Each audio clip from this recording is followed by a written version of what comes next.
Not sure or undecided? Mastering uncertainty in English. Hello, English learners.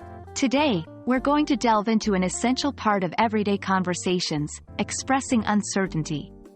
More specifically, we'll focus on understanding and using the phrases, not sure, and undecided.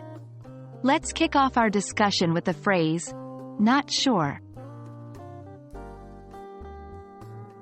The phrase, not sure, is used when you are uncertain or have doubts about something.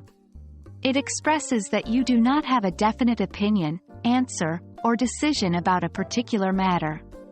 For instance, if your friend asks you if it's going to rain later, and you don't know, you might say, I'm not sure.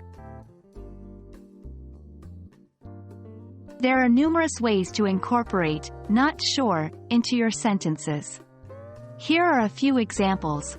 I'm not sure about going to the party tonight. He's not sure whether he'll take the job offer. They are not sure which car to buy. In these examples, the phrase, not sure, is used to express uncertainty or indecision. Not sure isn't always used on its own. It's often found in phrases like, I'm not sure if, I'm not sure whether, I'm not sure about. These phrases help you express uncertainty or doubt in different contexts.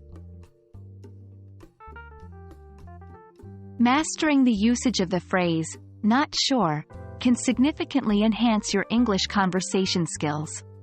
It's a simple yet powerful way to express uncertainty or doubt, making your interactions more natural and engaging.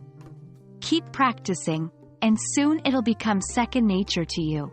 We hope this video was helpful. Stay tuned for our next session where we'll dive into the world of undecided. Until then, keep learning and keep practicing. Happy learning, everyone!